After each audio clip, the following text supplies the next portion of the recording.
Namaste, hello, and warmest welcome, leaders, our amazing leaders. My name is Nikita Rana, and I'm your host for the day. Drop us a hello to tell us what your name is. This is one of the best ways to get in direct conversation with us is through chat. So, chat with us. Tell us how super duper excited you are to be a part of this prestigious event. What is it that you're looking forward to? And while you do that, let us get our hands on, just the general housekeeping rules to make your experience today even more better. Okay. So, very first is, ladies and gentlemen, the overall duration of this webinar is about 50 minutes. We recruited a Subramani, Director, Quality, Lactalis Very India. good, Mr. feeling Subramani, great. what a pleasure to have you with us, sir. How are you feeling? Fantastic, fantastic. Love the very good to great. Oh, just like our topic, good to great CIP. So from good to feeling great. Fantastic. So Yeah, before please. you kickstart, there's one small question waiting for your answer. With your permission, sir. Subramani, sir, you've been uplifting and upgrading the industry with your mere touch and your mere presence for a quarter of a century. I mean, how is it that you're doing that? We don't know. What is left for you? Like, where do you see yourself Oh, in the it's a next 10 tough years? question. What Let me try to revolutions attempt. will you be conquering, sir? Of course, I'm a passionate professional in process innovations, improving Sure. the sustainability, improving the food safety by design. Uh, what I would wish to look at, whatever the X number of process innovation done in the last 25 years in my career, I would like to double in the next 10 years. So thereby we do zero defect and zero effect in the industry.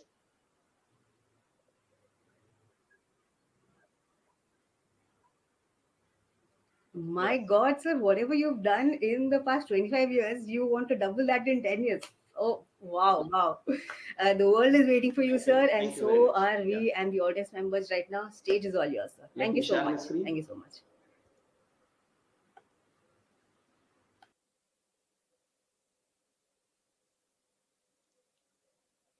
I believe my screen is visible. Yeah, thank you.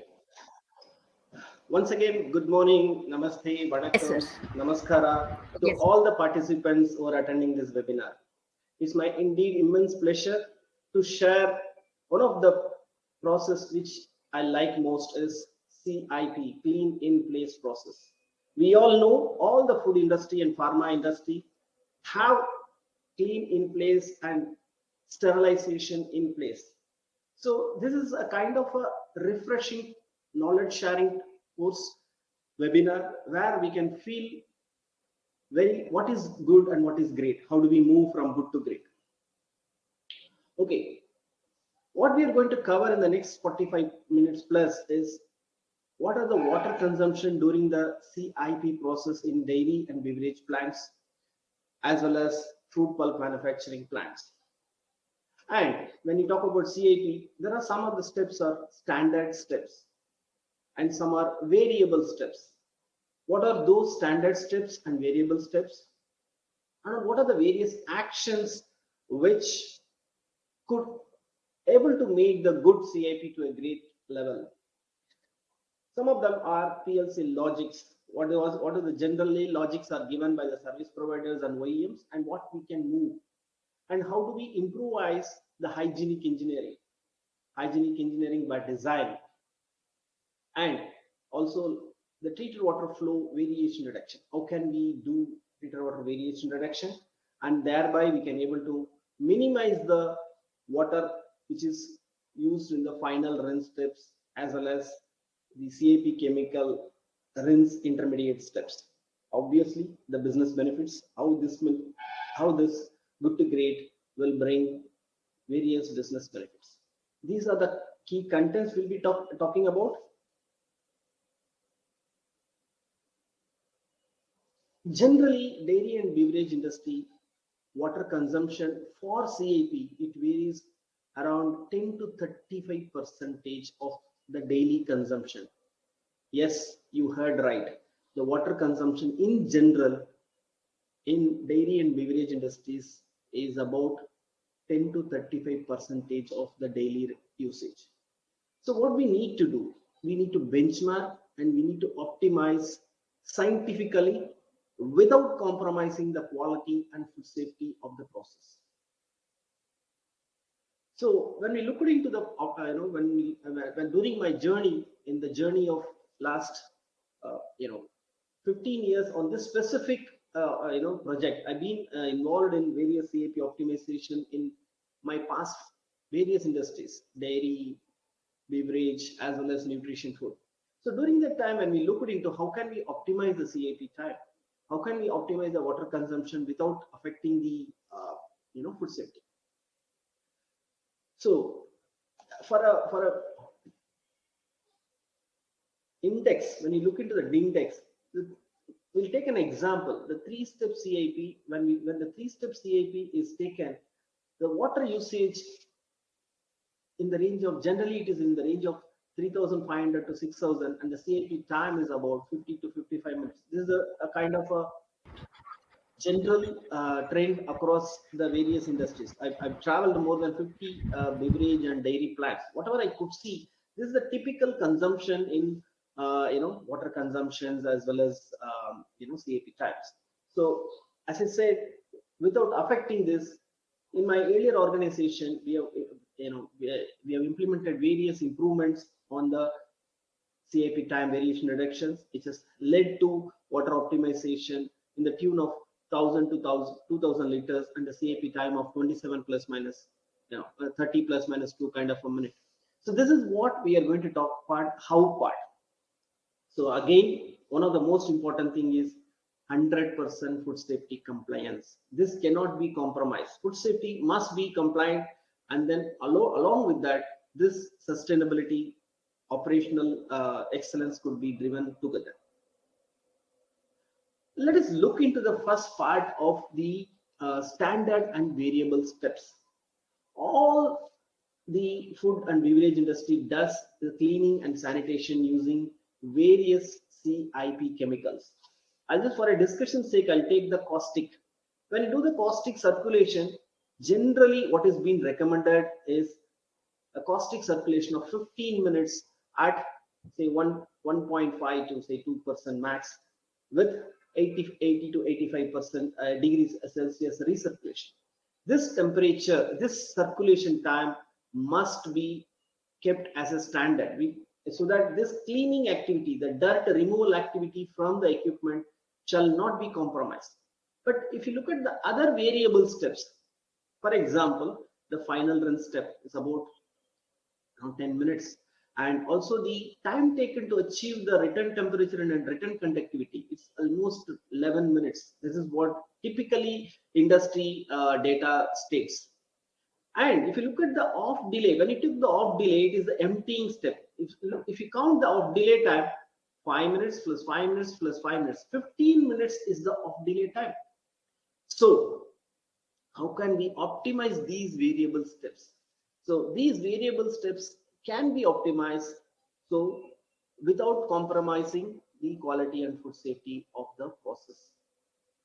So let us look into what are all the key things which we need to do to optimize the variable step.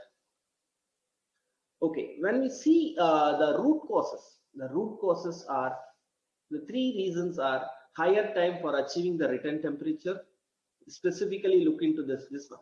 Higher time for achieving the return temperature is about 11 minutes it takes. And also the higher time achieving return conductivity, I think temperature and conductivity both.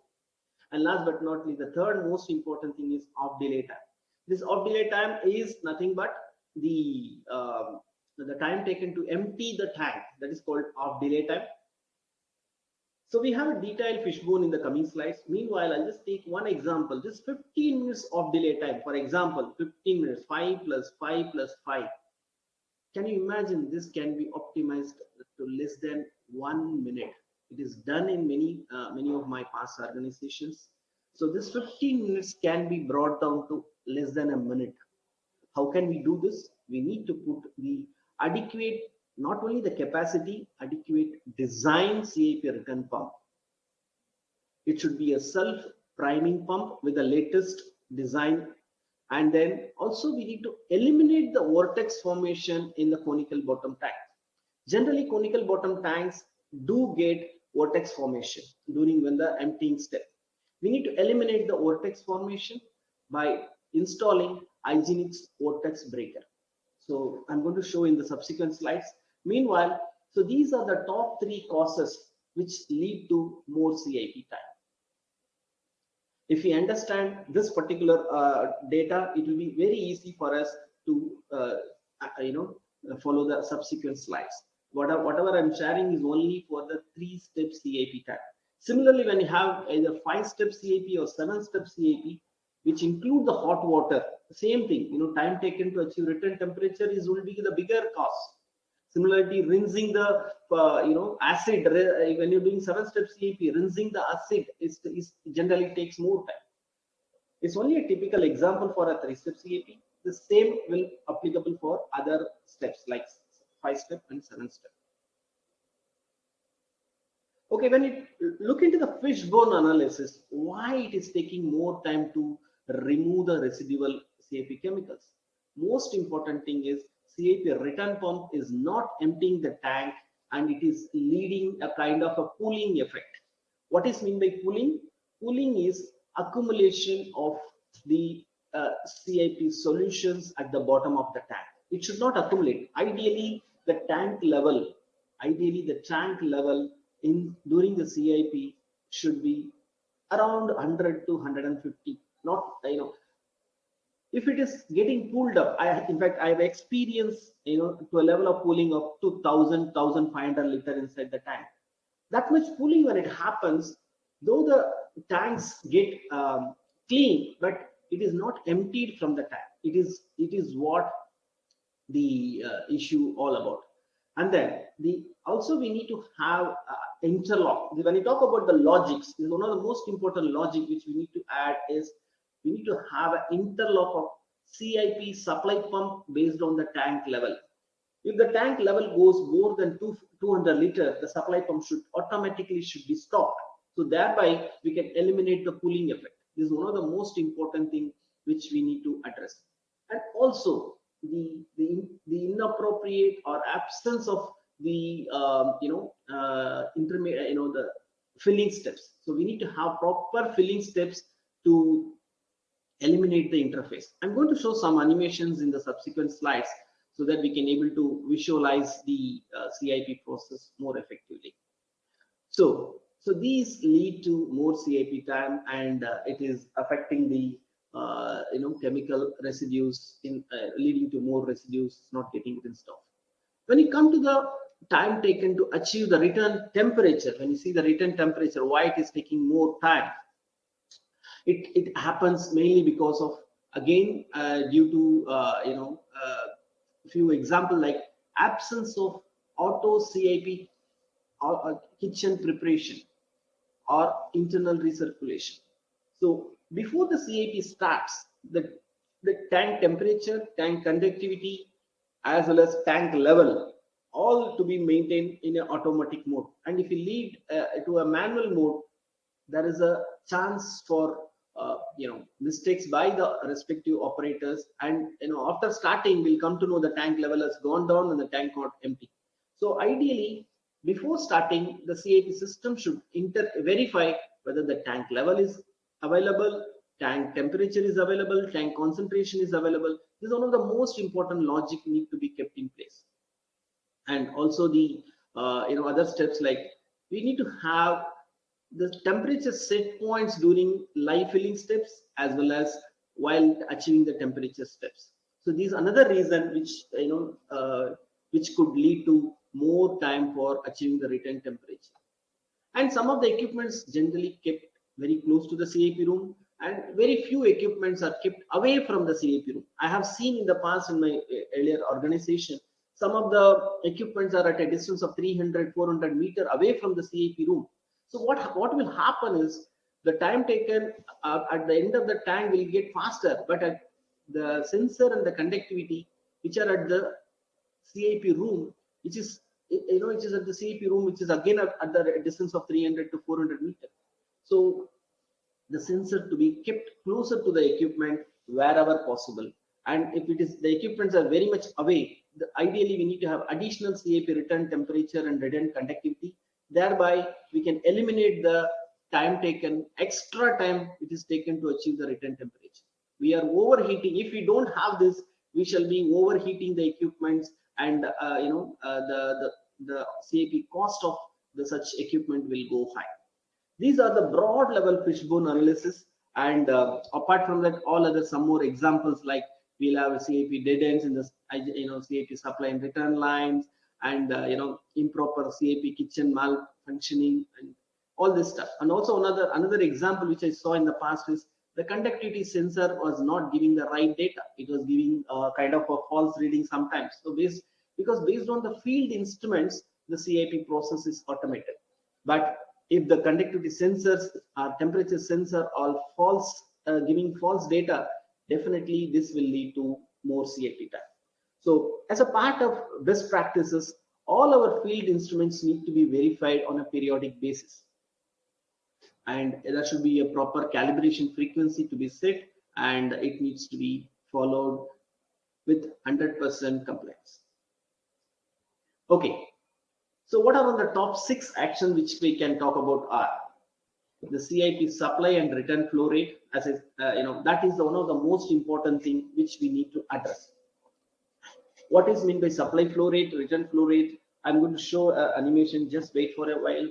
So ideally, if the equipment needs about 20 kL flow rate, the CIP return pump to be designed with self-running pump with 10% more capacity than the supply flow rate. It means the CIP supply is happening 20, the return pump should be designed for 22 kL as minimum as possible. Okay, otherwise there will be a cooling effect.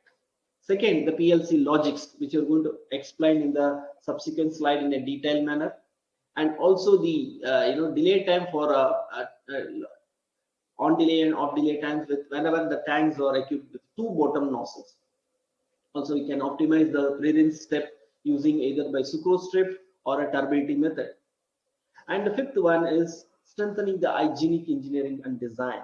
This can be done in fact, I must thank EHDG for giving me the knowledge on hygienic engineering and design. So, each dead ends in the CIP supply and return pumps and return lines lead to more CIP time, and rinsing will be faster. And also the vortex formation can be there in the tanks which are having a conically bottom design. Last but not least, the treated water. Suppose in a dairy industry or say beverage industry, if the treated water is coming directly from an overhead tank or a treated water pump, the pipeline will have the pressure of 4 bar, 3 bar.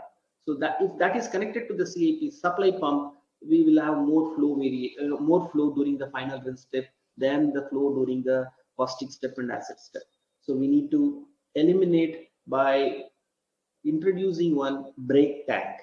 So these are the 6 actions which needs to be driven. So thereby we can able to go to good to great. Action number 1. Let's go a few points with the available time. Let's explain.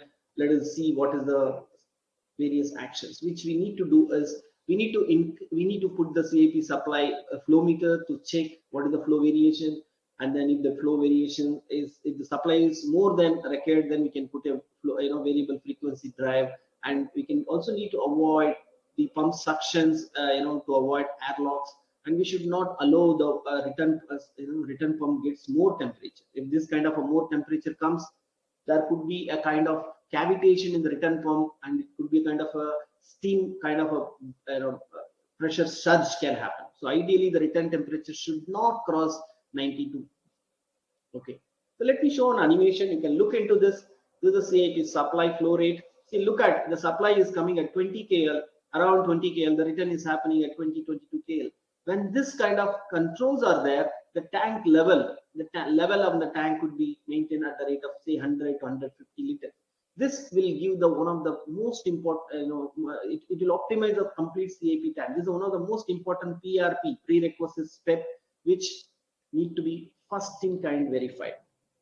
Okay, let me give an example. If this is not followed, what can happen? Let us see in the next slide. So as I said, when 1 is to 1.1 ratio is followed, we can able to maintain about 100 liter. Because though it is designed for 22 kl, what will happen due to some, since this pump is at the suction of the bottom of the tank, sometimes the air bubbles will come, or due to some steam purges can come. So this pump performance can be affected during the return activity. That is the reason about 10% more capacity we need to have. Let me show another animation wherein the CIP flow rate is relatively lesser than 1. So look at this activity, the same kind of a tank. This is the flow is coming and the flow is going into the tank. The flow is happening at 20, but the return is happening only 14 to 15, 14 to 15. In this scenario, the tank level, what I've experienced in the my based on my experience, the level in the tank goes up to 1,500 liters. So if this kind of flow get accumulated, this is called pooling effect. So the tank bottom will have more water or more caustic traces. So though the tank surfaces get clean here, but since it is not emptied out completely, what will happen is it will take more time to rinse the caustic, more time to rinse the acid, and also it takes more time to achieve even the CIP return temperature activities. So the rule of thumb, most important prerequisite is 1 is to 1.1. Okay, so what we need to do is we need to identify what is a tank flow rate requirement for flow rate requirement, and then what we need to do is we need to uh, see whether the flow rate is at par with the requirement of the flow needed for this tank. If the flow is more than the desired, using the variable frequency drive, we can reduce the flow rate. I'm just given an example 20 kl for a rule of thumb. Not necessarily all equipments need 20 kl. It is based on the diameter of the tank, based on the soil nature of the tank, based on the diameter of the pipeline attached to the bottom of the pipeline. All these things, all these factors are dependent. So the action number 1 is having its own importance. We need to verify the supply versus return flow rate to 1 is to 1.1. Okay. In fact, while working with IC Pro team, we have developed together. In fact, based on the industry best practices, you can look into that each and every tank. For example, recuperation tank, hot water tank, caustic tank, acid tank. All the tanks are equipped with. All the tanks are equipped with the level sensors, eye level, low level sensors, low level sensors, and then the temperature of the tanks. For example, the level, all the tank, the level is if it is complying, it will show green. And similarly, hot water tank, based on the tank level temperature, it will show green. And caustic, when there's a caustic level, temperature as well as conductivity. Conductivity is based on the last few minutes of the CIP data, and with the memory, this particular conductivity is being taken. And similarly, acid also tank level, temperature, conductivity, and also other utilities like air pressure, steam pressure, water pressure. All these things are taken into the kind of link. If this is ensured, at least 50% of the job is done. So the required tank level, conductivity, all are being maintained, and then the CIP system can start. Some of the places there is a recirculation pumps also given, and for the caustic tank with the conductivity value. Similarly, for acid, there's a recirculation pump with the conductivity value. This is also another best in practices which I've experienced in the last 25 years. This is another best in class practice. We can have a equipment wise return pump with a smaller capacity and circulation and a conductivity monitoring. So this also will able to help to avoid caustic concentration drop or acid concentration drop. Another most important thing is the safe drain valve. This is again a EHDG guideline. Safe drain valve is installed to eliminate a cross contamination, unexpected cross contamination during the final rinse step. So I'll explain in the subsequent slides. So So for the positivity of time, let me give a brief on some of the logic steps. See, for most, generally the CAP recipes are given in the common recipe, whatever I've seen in the past. So ideally, the recipe should be given equipment wise. What it means is equipment wise is, suppose in a process section we have 10 equipments to be get CAP. There should be a 10 different CAP recipe to be programmed in the PLC. And consider the particular plant has 3-step CAP, 5-step CAP, 7-step CAP. So 10 into 3, 30 CAP recipes to be programmed in the PLC, so that we'll able to have a good to great results. So why it is needed? It is needed mainly because the distance between the equipments and the CIP kitchen, they are different. Hence, we need to have the dedicated CIP recipe for each and every equipment. Okay, and another interesting thing which we need to know is, after completing every step, we need to have a step called filling step.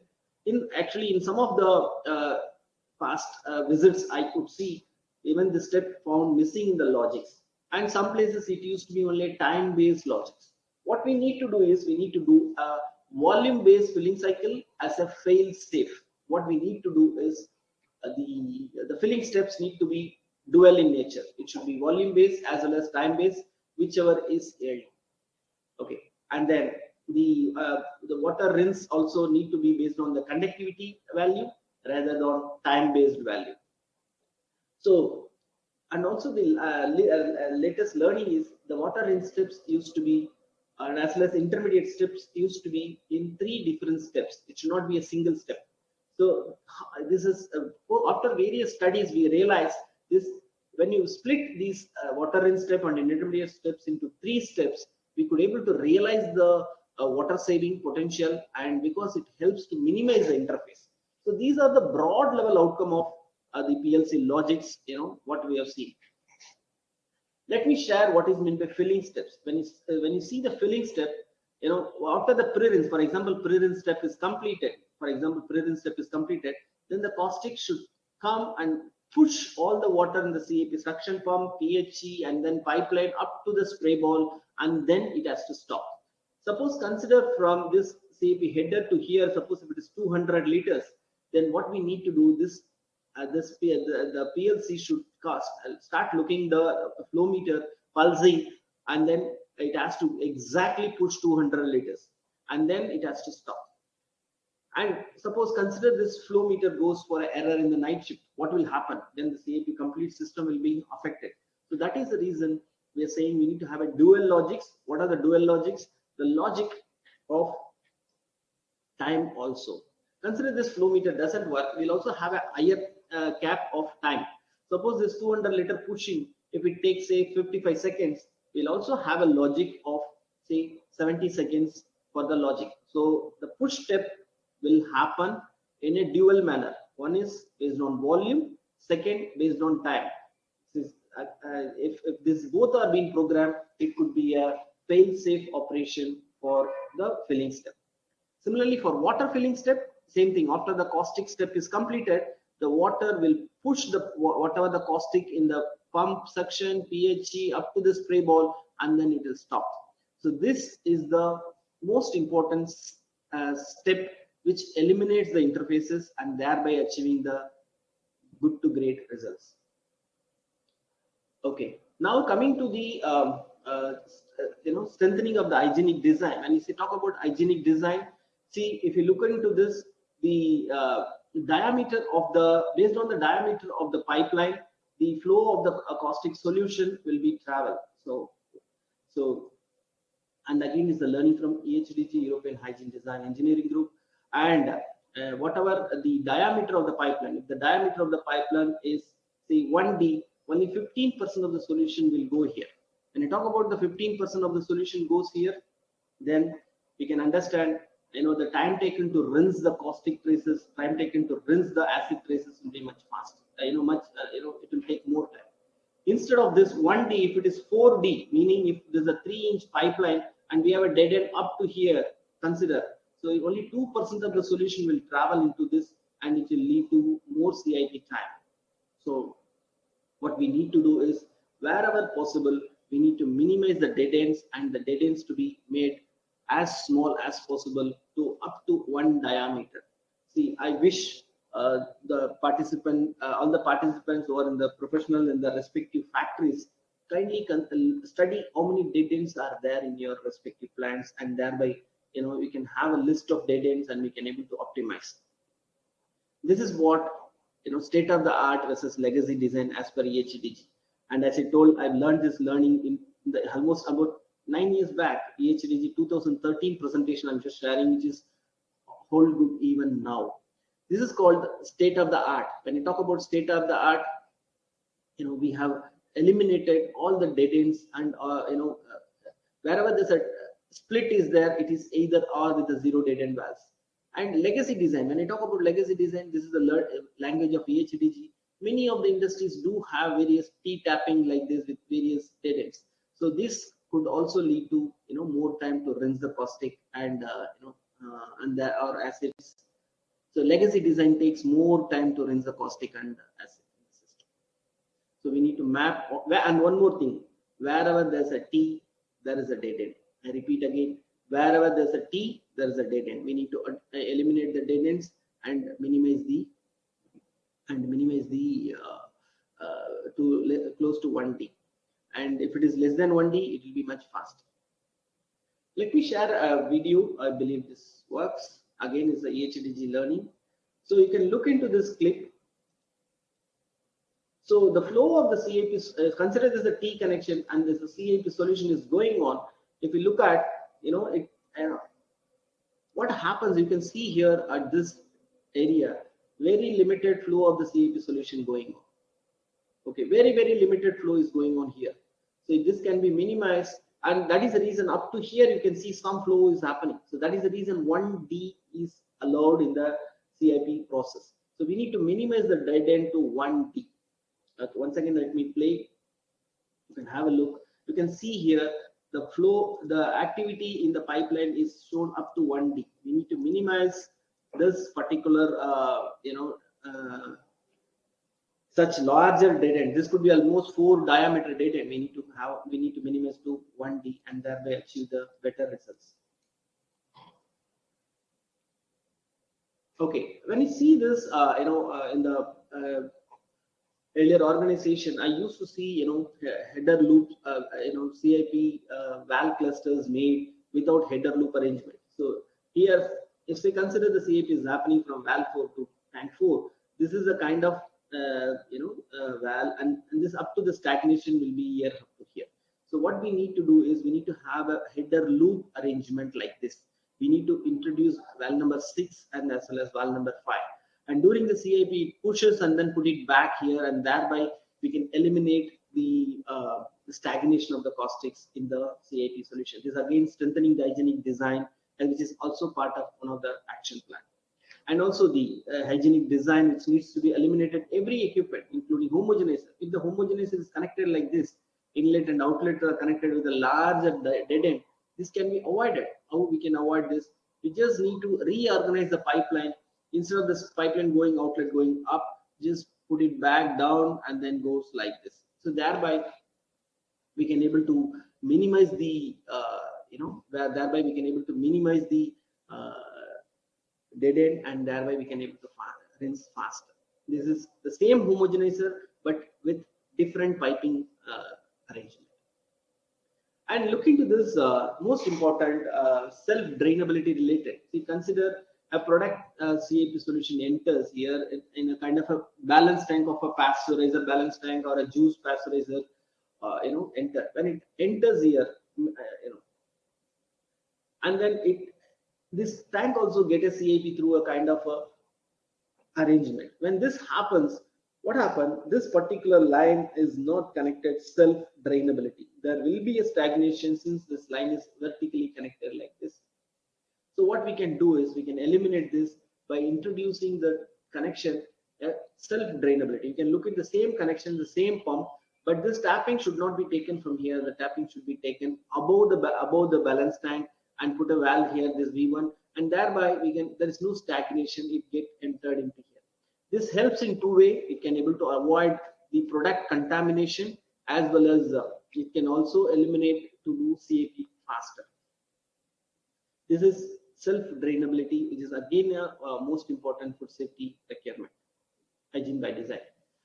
Okay, before I come to few more information, we need to have how do we monitor the CAP process? Is the CAP data is through only manual records, or it's having only the SCADA or only Excel? This itself will not able to help us to drive the good to great. We need to go some digitization part. We need to go to a level of CAP data management through a kind of digitization. We need to have all the food safety and quality CAP compliance of every CAP using 5T approach. All the time, temperature, tighter, turbulence, and technology. If it is complied for the CIP, it should show green. Otherwise, it should show red. So that the next CIP's action would be taken by the respective production or quality department. This is being practiced in the industries where I worked. So it's one of the great technology which we need to look into on this CIP, food safety and quality compliance during every CIP. Operation excellence, of course, we want to do CAP at cost, not any cost. I repeat, we need to do CAP at cost, not at any cost. So what we need to do, we need to have the CAP time, whatever sub-step wise, what is the actual versus target, water usage, actual versus target, CAP, steam usage, actual versus target, energy usage, actual versus target, and total CAP cost, actual versus target. This also should be made dashboards, and this dashboard should be reviewed daily basis to keep doing the fine tuning, optimizing, and then also achieving the food safety by design as well as operation excellence by design. Okay, these are the few thoughts, and when you look into the cross contamination control, yes, of course, as I told you, this is again a HDG learning. So why this safe drain valve is installed in the CAP suction is, during consider a scenario during the final run step, final rinse is going in the circuit. Say for example, in this circuit B is going in. So during the time, if caustic valve or acid tank valve or hot water tank valve leaks, what will happen if this safe drain valve is not there? This caustic or hot acid or hot water also will go to the PHE and then go to the equipment. It will take a lot of time for rinsing the equipment. As a professional, I face this many times in my experience. So we need to, this is again a learning from EHDG, European Hygienic Design Engineering Group. And if I remember, more than 15 such installations were carried out in the organizations where I worked. And so this is how we can eliminate, it is kind of a poke-uke. I can say it's a kind of a foolproof system, thereby this additional interlock could able to eliminate unexpected cross contamination. And also if this is happens, it will also lead to more CAP time, because if the caustic valve leaks started leaking slowly, it will also go along with the fresh water. So what will happen when the operator checks the caustic carryover, it will be showing caustic carryover. In fact, that will lead to wastage of water, time, etc. So safe drain valve should be considered in the CIP system. In fact, not necessarily all the new systems should be having it. It's a valve need to be placed and it's need to, the tanks to be reorganized. It can be done even a running CIP system. I remember whatever the 10 plants I've been referring, we all done in the even the existing CIP system which is running this system. And all our new CIP system also we can have a policy that all CIP new system which has been purchased will have safe drain valve by design.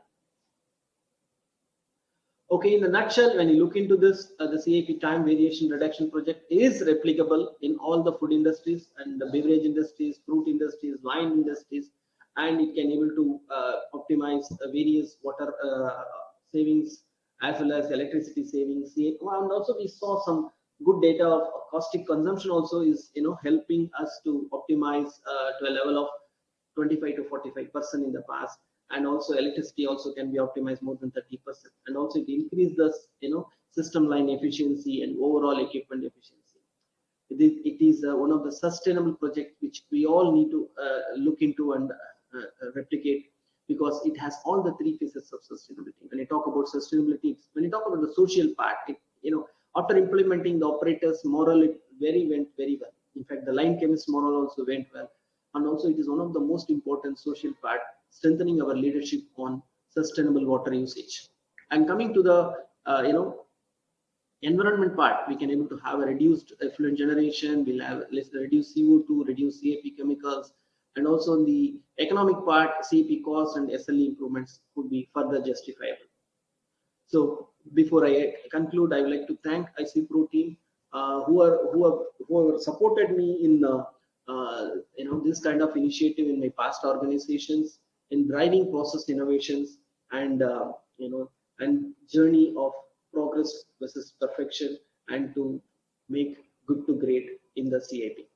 Thank you, ICPro team, for giving me this opportunity to share these best practices to the participants.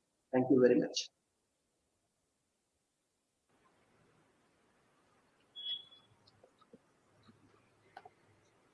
Thank you so much, ladies and gentlemen. A big round of applause for Subramani sir. A big round of applause, ladies and gentlemen. Sir, and you would request you, Thank you, tradition thank you, at thank you. IC Pros. You have to clap for yourselves along with us, sir.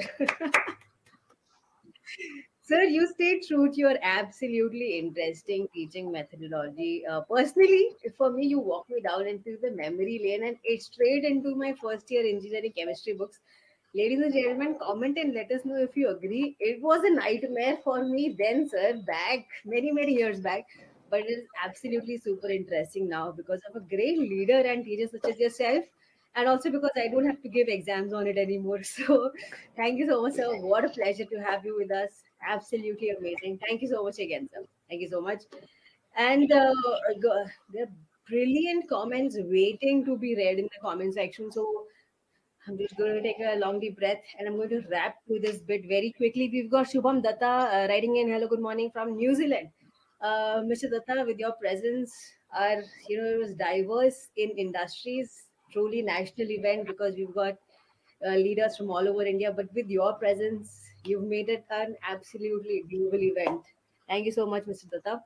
What time is it in New Zealand? If you can let us know, we've got Jeetmal Meena ji writing in Jeetmal Meena, Anik Milk Products, Lactalis India. Oh, we've got another leader from Subramani sir's esteemed company. From the dairy industry, of course, we've got, hi, this is Santhana Krishnan ji. Absolutely amazing name.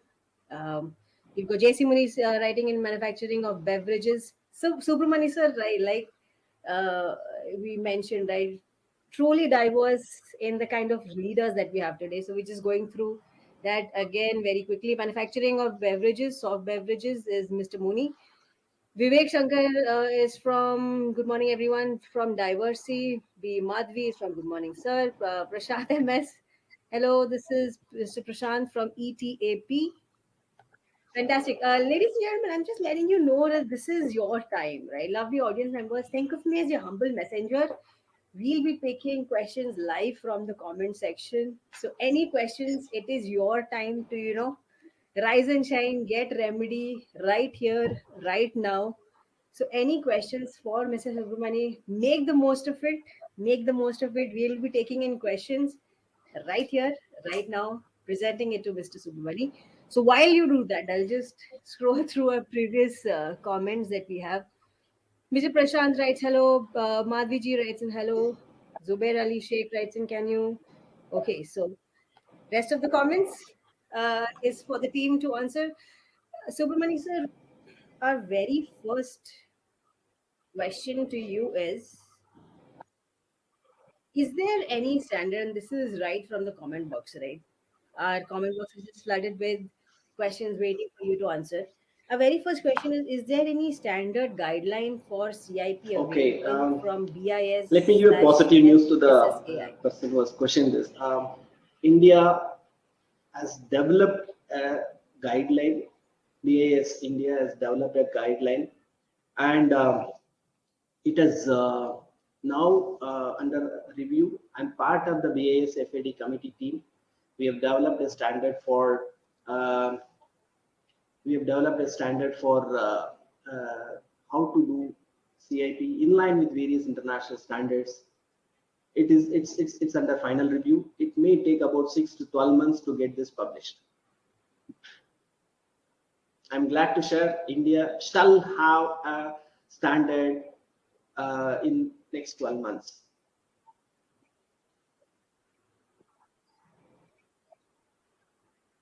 My God. So we're basically putting in a step, or putting in a flag on international grounds in that case. Sir, that's such great news. Thank you so much. So, not a question. It is a very big compliment for you. We've got Mr. Avijit Shaw writing in, "Hi, sir. Outstanding approach towards food safety. Thank you for the wonderful session." Mr. Shaw, words straight from our mouth. We should like to just add. So, our second question is, what are Yes, the key every change challenges management faced it gives a lot during of learning. change In fact, management? since I've been practiced this CAP project in more than 12 factories, let me quote some of them. Generally, this PLCs are relatively older, and we some of the plants do not have the CAP supply flow meter, supply return flow meters. So with the absence of flow meters, it is highly difficult. I think the audience could able to recollect the animation which I've shown. If the supply pump and the return pumps are not matching, definitely it will have a disaster. We may not able to achieve any good to great results. This is one of the great learnings. So first and foremost thing, whether the flow meter is there or not, there should be a kind of a study to be carried out, either using ultrasonic flow meters or using a stopwatch and flow the measure tank level. So this is the one of the learning which I can talk about. And second, the type of return pumps and the type of the location of the sensors and the errors in the sensors. These are the learnings. So all our field instrument must be calibrated and it should work satisfactory. And also the return pump design should be robust enough to avoid pooling of water, stagnation of water in the tank bottom.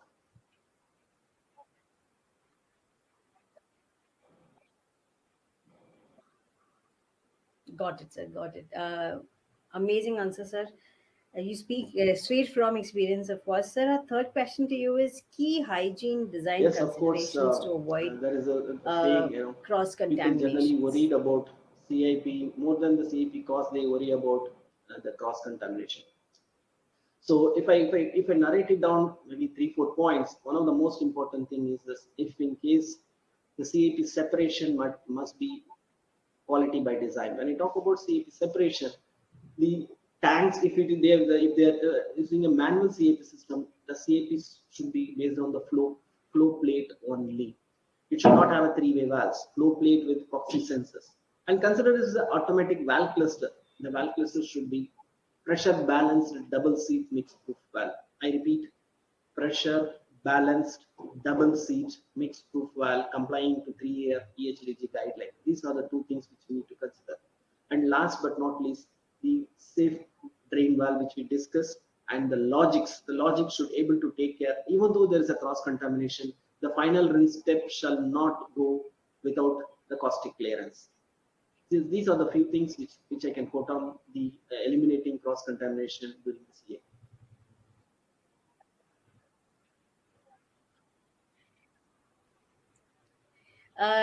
Ladies and gentlemen, I'm just letting you know while we have Mr. Subramani answering our amazing questions, this is the time for that. Just letting you know, we may run short out of time.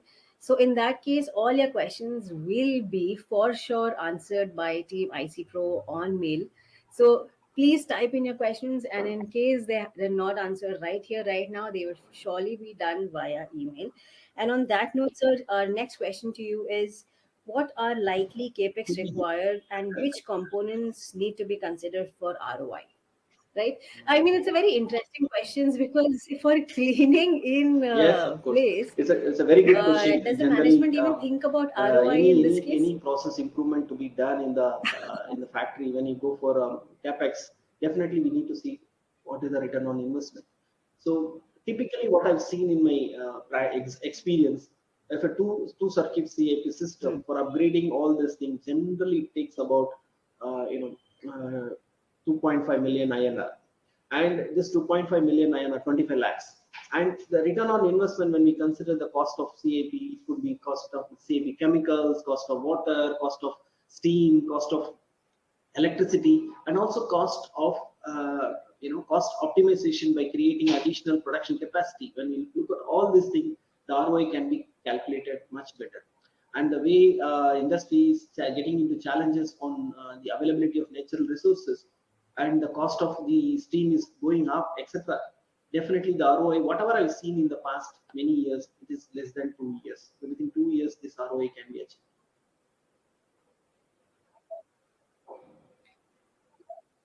Yes. Wow, less than 2 years of return on investment on the entire. Wow, this is gold for every management that are brilliant leaders here in the chat box are representing. So our next question to you is, do we need off delay for CIP return pump and run without stopping? Yeah, okay, it's a good question. Is on Generally, delay most needed for of us we CIP give return off pump? delay Basically, to that do is the question. the emptying of the tank. This is the off delay is meant for the CAP supply pump. If I understood correctly, the on delay is generally meant for the return pump to start. So it is typically advisable to avoid cavitation. Despite we use a self-running pump, generally it is recommended to have on delay for the CAP return pump. Maybe about 30 seconds during every step we can give this on delay.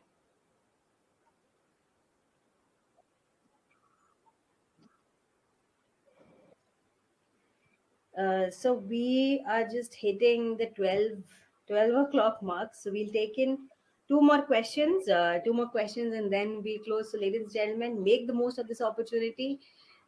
If they're not answered, at least leave your questions in the comment box, and we assure you your queries will be answered. So, our next question to you is, what if our supply pump versus I think return I pump answered this during ratio the is webinar 0.7 to itself. 0.9? So first and foremost thing, we need to verify what is the flow requirement for the tank. And if the flow requirement for the tank is only, say, if requirement as per the calculation is 15 KL, but if you're giving more flow rate, say 20 KL, if you're giving, put a VFD variable frequency drive and optimize to 15 KL. That's the first step which you need to. Thereby, yeah, this ratio could be addressed. Consider if the flow is already matching. For example, your supply flow is requirement is 20 KL needed for the equipment. If you're only giving 20 KL and your return is not happening at, it's happening at 16 KL, you need to change the CAP return pump. That's all. So the CAP return pump of right capacity, 110% capacity to be installed.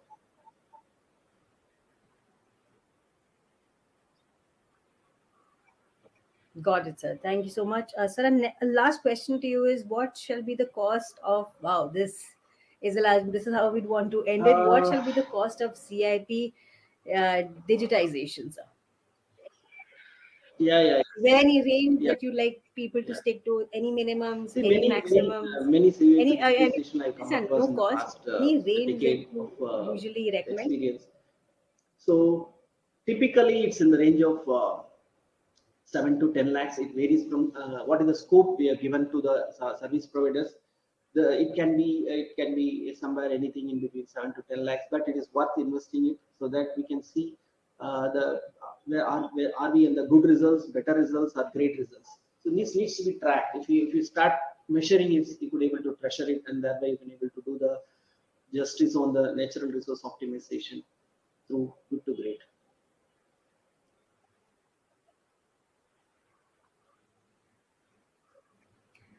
Good to great results, and that is, ladies and gentlemen, exactly why we got you exclusively for you, leaders such as Mr. Subramani, exclusively for all you amazing leaders right here. So, what a pleasure it was to have you with us. Thank you so much again. And, ladies and gentlemen, brilliant leaders, we are sure that you gained valuable insight on saving resources, being sustainable, and we're sure your CIP has gone from good to great with the guidance of IC Pro and Mr. Subramani. Please be in touch with us. Contact us for your site audit and further improvements in system. With this, we come to the end of IC Pro Presents Journey of Good to Great CIP. How time flies when you're enjoying yourself. A big thank you to our powerful leaders. Charge up all you for the Thank you best. all. You've Bye. been a lovely audience. Until next time, thank you so much. Namaste. Thank you. Thank you.